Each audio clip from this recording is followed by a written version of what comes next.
Welcome to today's episode of What to Say and How to Say It. I'm Shai Lewis. Our podcast mission is to help you, Christian married man or woman, navigate conflict and build connections so you can have a thriving marriage. All right, so we are kicking off the year with a new series around the lack of respect that shows up in your relationship. We saw that this topic resonated with our viewers and our listeners. And so we wanted to dig deeper into this and maybe address what this looks like and help you find some solutions around it. Our podcast is about providing language to you when things are hard and sticky. But it's also hard when nothing is happening and no one's saying anything. So um, we want to help you bridge the gap there and maybe get to a place where you can start engaging again with your spouse. So, but before we get there and jump into the topic, I want to direct our listeners to our website, greaterimpactwives.org. This is where you can find a free PDF called 5 Tools for How to Stop Walking on Eggshells. And then also we have a marriage assessment for you to check out just to see where things are and if you decide to reach out to one of us and we'll help you out further. All right, welcome, Nina. Happy New Year. It is 2025 somehow already. Already. That doesn't even sound right. I can't believe it. No. So I'm excited to talk to you about this topic. I think it's a good one. And I don't think we've really touched on it before. So really curious about your thoughts. Yeah, so when there is non-existent communication and we don't know what to say and things are just silent, this can be equally painful as when there are hurtful words that are being exchanged. A lot of, this is when things have just really gotten really bad, or they're just really at the point of no one knows what to do. And it can be a symptom of just discouragement. It could be exhaustion. It could be resentment even. I've seen that happen. And so yeah, I wanted to just kind of dig around in there and see what your thoughts are. Gottman calls it one of the harbingers of the apocalypse. The stonewalling element, definitely a thing. And it's one of the symptoms, the characters that show up, prior to divorce. It's just a lot of that. And some of it is stemmed from the flooding that occurs emotionally. You have fight, flight, or freeze response, and people just don't know what to do, Hmm. what to say, anything. And some of it's that I'm afraid I'm going to make it worse. Some of it's I'm so angry, nothing good's going to come out. There's a lot of reasons why people do this. But as we look at, well, what's the impact on the relationship? To your point, it's not great because it's a withdrawal from the emotional bank account, and it does cause some damage. Yeah, and especially if you're, the wife, a lot of our connection comes from communication, words. We often feel closer to our spouses just through that, whether even if it's not great communication, if you're still communicating, even if it's not healthy, that's still a sign of engagement. That's still a sign Mhm. of willingness to participate. So it can be pretty scary if that stops altogether. Mhm. Yeah, I totally agree. And usually it's men that do this, but it does happen with women. And that's when the relationship is also really in trouble. Like if you've got zero communication going on, that's a flag to pay attention to, and it's bright red. Yeah, absolutely. So one of the things I know Gottman discusses is the idea of making a bid. When things aren't going well and we want to reestablish communication, one of the suggestions he makes is, just make a bid, and it can be something small, something simple, something like a smile, when they walk through the door, or even a hug. You may not need to say anything at all yet because it's still, tender, but just making a small bit like that can sometimes open things up. Would you agree with that approach? Yeah, and even if it's um, a boy, it's really snowing outside comment, you know, or wow, look at that cardinal. They're so pretty. Just a bid for connection is useful to start working your way back to connecting and having conversation again. Somebody needs to start that. It's not easy, but the more mature person, how about that? We'll say we'll be open to doing that. Yeah, absolutely. Even making a joke, I would say also, Hmm. hopefully there are places where you and your spouse have had some fun together and you can maybe rekindle that. Hmm. That's a great way to make a bid as well. And Gottman says that successful couples that are able to respond to bids are usually doing it about 80% of the time. Hmm. So the Hmm. more you do this and the more you respond to this, the better chances of, success you'll have Yeah. overall. Yeah, because to do otherwise, to reject that bid, then communicates to the bid person that, made the bid that they're being rejected. And that's usually a pretty big wound for most people, rejection. So a lot of times people will give up real fast if, the bids are not received or responded to appropriately. And having said that, if you're not giving your spouse some space after an argument, so they can sort out their feelings, and you're trying to bid too soon because you're needy, that's not going to bode well for you. So give them the space they need to Mm, figure themselves out before you start trying to repair stuff. yeah, that can be hard to do. And I think this is the part where we have to shift focus, right? Because there's that piece of it too, where you take the focus off of the problem and really, do what's in your realm of control, and that is focus on yourself. And so I love that. um what about the idea of communicating your need? Like, do you think maybe it's also a good idea to just express to your spouse, hey, like, say it's been a couple days, or even a week, sometimes people take before they're ready to talk again.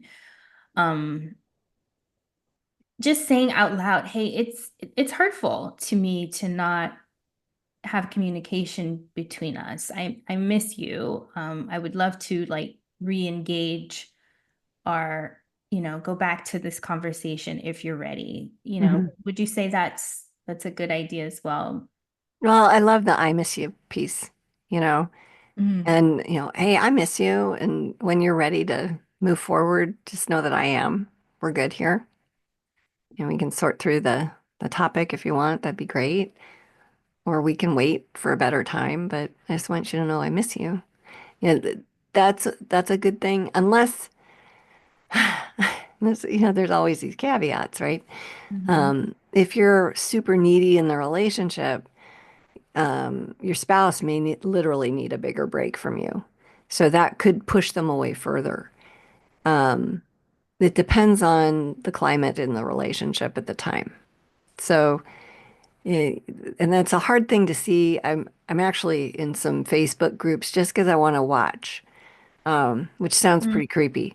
But they're they're attachment groups. I'm in a group. I'm watching people that are in the dismissive group, and then I'm watching people in the anxious group. And the Mhm. anxious people are really interesting because they can't see their neediness ever. They argue with anybody that tries to point it out. It's like Oh my they gosh. see it enough to have joined this group, but when they put their well, my boyfriend did this, and then I said that, and then I, followed up 3 days later with 27 texts, and people are like, y'all, do you not see you being needy here? They don't. Yeah. Um, so, that's something that you want to check probably with the Holy Spirit. And if you can't hear, definitely a friend, you know. So you want to go check in with somebody before you start that. if there's even a remote possibility that you might be running them off. And you'll know because, if you're doing it over text and you get crickets, then I would assume that you back off, like just back off big time. But if they're receptive, if you're in a healthier relationship, a healthier space, then, your partner will say, I need a couple days here. I'm not ready to talk about this. Okay. Is there anything I can do? Yeah, Mhm. you could apologize for that thing you said. Oh, okay. Tell me more about that. And then you own your stuff and you apologize. And that's a repair worth making, because that'll Yeah. usually change everything in the game is to take responsibility for your part. So, Yeah, and that alone can open things up if you yeah. just start owning your stuff, you Yep. don't need anything to happen on the other side. So Yep. I love that. And to your point, I think this is also a way to, further engage is it's to not chase like just the backing off part. I think, it's not something, especially if you're anxious, right? Or you have that sort of attachment wound where you can't take the silence and it bothers Mm-hmm. you. It is so hard to not pursue, and it's Yeah. counterintuitive to think that it's harmful to pursue Right. because you think, well, you're moving toward the relationship, you're moving toward the resolution. Isn't that what you're supposed to do? But it can actually push them further away. Yeah. So it really comes down to having that wisdom call. And yeah, it can be difficult. I think most of the time, if you're wondering about this, go take an attachment test. Like there's gobs of them online, and it'll tell you if you're anxiously attached. And if you are, then that's a thing. Like give yourself a boundary. I'm not going to chase. And when I'm tempted to chase, I'm going to sit in the suffering of needing the connection and needing that person to help me be okay. And I'm going to go to Jesus instead because he's really the source of our confidence.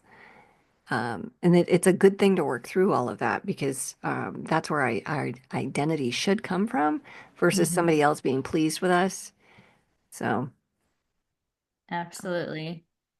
Okay, so that's three things. Make a bid, communicate you're hurt, tell them you miss them, and then give them some space. Don't chase them. Allow there to be some time for processing, and then go do your stuff with the Lord in the meantime. All right, so I want to shift gears a little bit and just kind of talk about this idea of no contact. And I don't know if you've seen that or oh heard yeah, oh that. yeah. But this happens when things like really get unhealthy. You hear about this when you're looking at the idea of narcissism, and that's kind of one of the things that we're going to address next month. We're going to have some conversations around that. But a lot of therapists and counselors will recommend this Hmm. as an approach to take just, to get things stable again. And so I Hmm. wanted to get your thoughts on that because, we're here saying, well, this isn't ideal to have no communication, and we're trying to help our listeners re-engage and reconnect. Yeah. What happens when that's actually not a good idea and no contact is actually better? Uh, Yeah, there's a couple of situations where that's definitely a useful mechanism. When somebody has an affair, for example, the tendency of the spouse is to chase like nobody's business and remind them of their commitment to their family and just all this stuff that if they were thinking of, they would they would be honoring in the first place. They've lost their mind. That's what happens with affairs. It's a lot of it's biological and sin that carries them away. So what the recommended strategy in that space is going no contact because it creates a vacancy. It takes the spouse that's on the receiving end of somebody else's affair.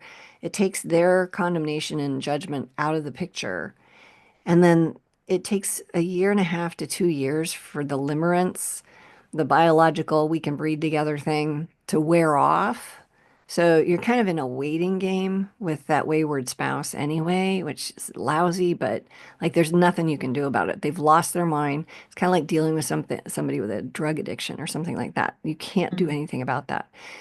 And you just got to let it run its course. And you want to be invisible. You don't want to be on the landscape at all. And when you are, like if, and that's the hard thing is if there's kids involved and they decide, oh yeah, I remembered I had kids, and they Yeah. come up for air and they want to see their kids, like it's really just very specific, letting them instigate, responding short, concise, and but no relational anything, just poof. And you work on yourself during that time. You do the workouts and the time with God and be with your friends and all of that and pray like crazy. And the idea is that at some point, your spouse, if they were a follower of Christ, will find their way back again. They'll have a realization. And if you've kept yourself out of that space, if you've got no contact, then what happens is oftentimes they will have that realization. The Holy Spirit will get to them. That we see that a lot. It doesn't happen all the time. Mhm. But the worst thing we can do is chase after. And so that's why the no contact. There's a marriage ministry. I think they're in Florida. Maybe it's North Carolina. There's some southern something. It's Joe Beams. And it's Yeah. Marriage 911.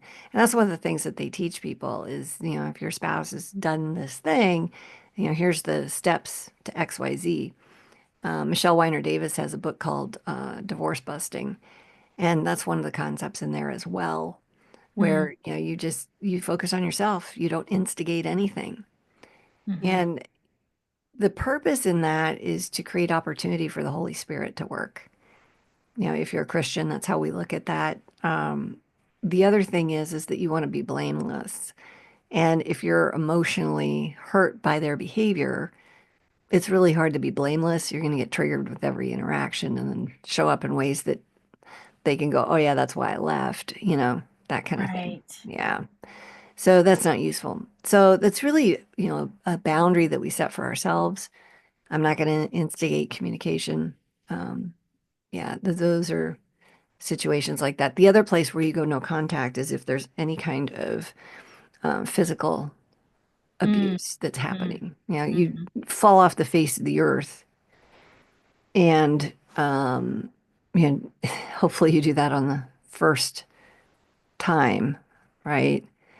Um, and when they can't find you and they start hunting down your friends, to figure out where is this person, then, there's strategies around that. There's a whole field of work around how to put that kind of marriage back together. We don't do that. Right. We have worked with people that have been involved with domestic violence that it hasn't gotten to that level. Mhm. Um, but that's another space where people go no contact, where their lives are actually in danger, and that would be smart, to be safe and keep your kids safe. So, because you are responsible for that. Yeah. The thing I like about no contact, even though it's super, super hard, is that as you're working on yourself, you are positioning your heart to be okay with whatever outcome. Right. Because, as you said, sometimes they come back to their senses, sometimes they don't. And, although that's what we want the healthy connection, we're still okay Hmm.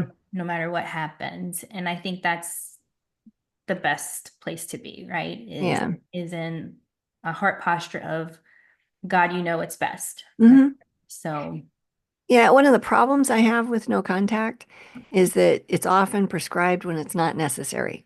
mm, well, yeah. Um, it seems like, and there's a piece of me that wonders if this is evil.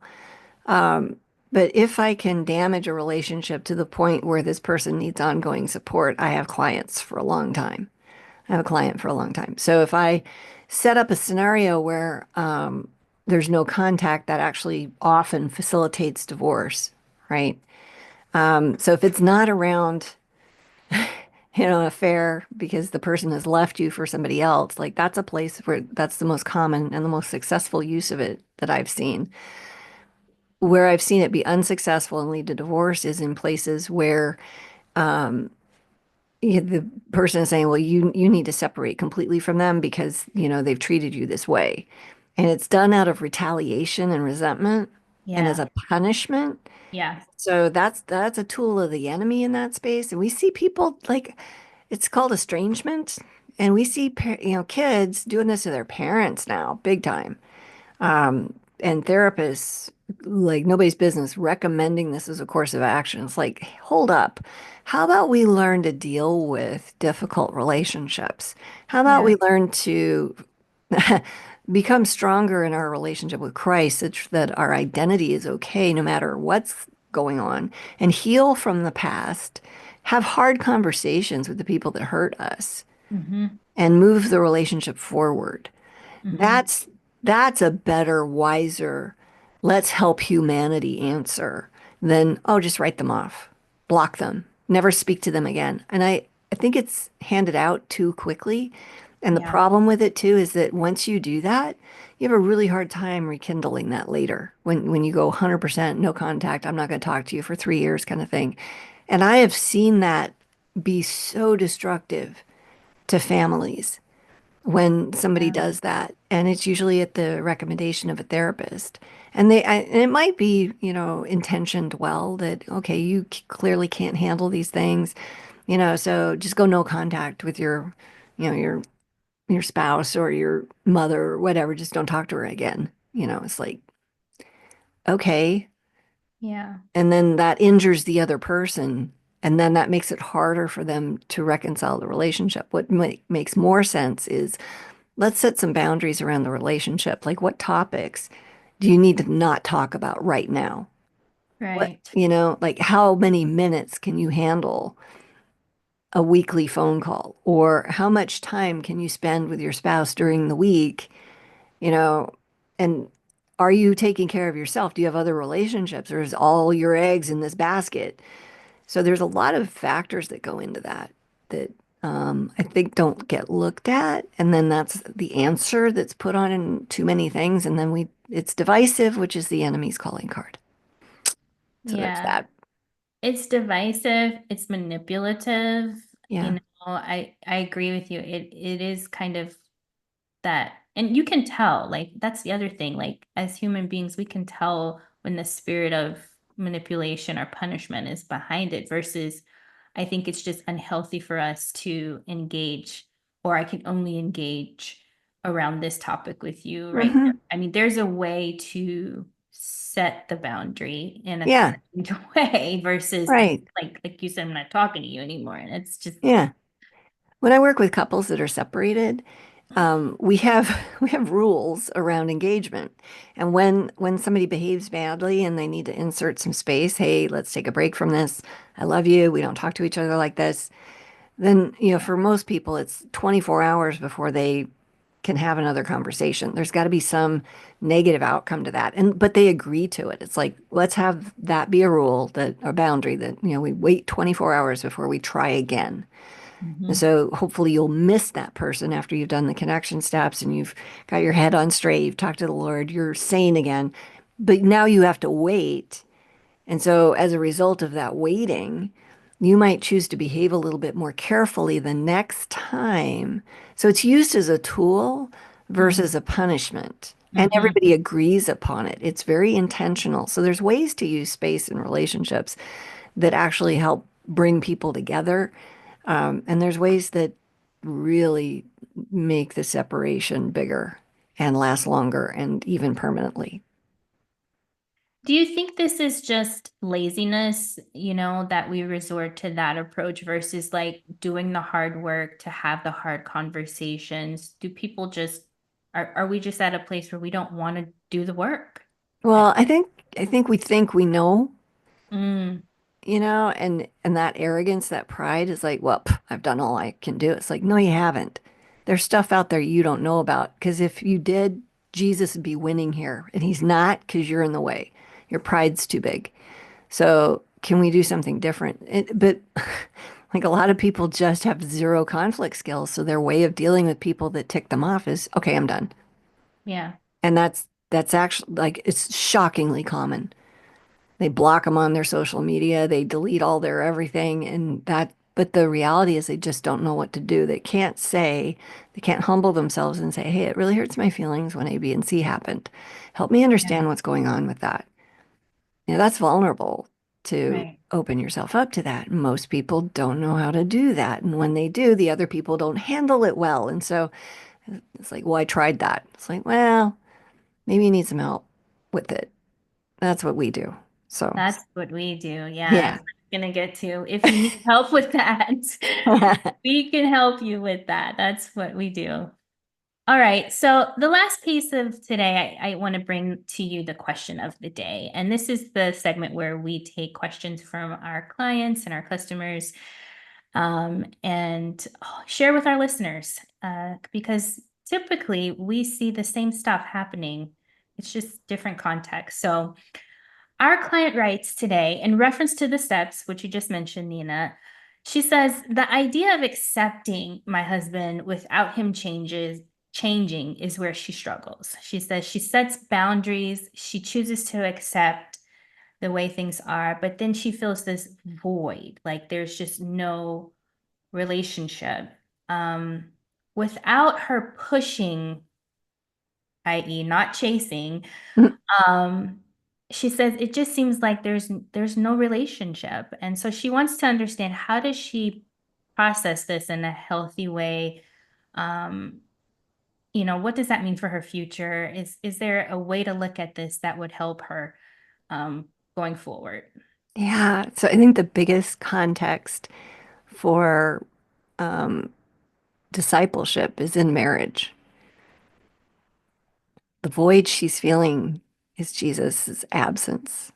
Mm, So she's looking to her husband who doesn't have the skill set or whatever, or maybe he does and she can't see it because she's so wounded. Like that, those are things. And instead of allowing Christ to fill that, she's expecting performance. And the sad reality is that it'll never be good enough. If it's a wound within her, it's not going to fill it ever. So then what do we do with that? Well, we turn to the Lord and we say, hey, what am I missing? What are you trying to teach me here? Because ideally, we would have grace and compassion for our spouse in places where they're weaker than we are, we'll say. Maybe we could have such a connection with the Lord. And I don't pretend to be perfect at this. I'm sitting here saying this and I'm going, girl, you're not perfect at this. I want to be. But what if we never got bothered by anything our spouse did or didn't do? Never took it personally, never got injured by it, um, because our identity in Christ is so solid. And so if that's the case, then we go, oh, they're just being them. Father, forgive them. They don't know what they're doing. And we still have the boundaries. We are patient, waiting for them to figure things out, just like God was patient with Moses, 40 years for an 11-day journey, just like God was patient with Sarah, 25 years in a out of wedlock child as well, Nation of Islam. Okay. Um, Before Isaac was born. yeah. So, we like to have it done yesterday. It's like, yeah, you're longing for heaven, which isn't now. So we have this journey now. We do long for the excellence of heaven, and we can create parts of that for sure, but we've got to be tuned into the Lord, and He's got to be the one that fills our void. So good. I love that. All right. Well, what will you do with the information you have today? We invite you to check out our next episode where we talk more about this stuff, and you'll find more information on how to handle sticky situations. And yeah, we thank you for joining today. We'll see you next time.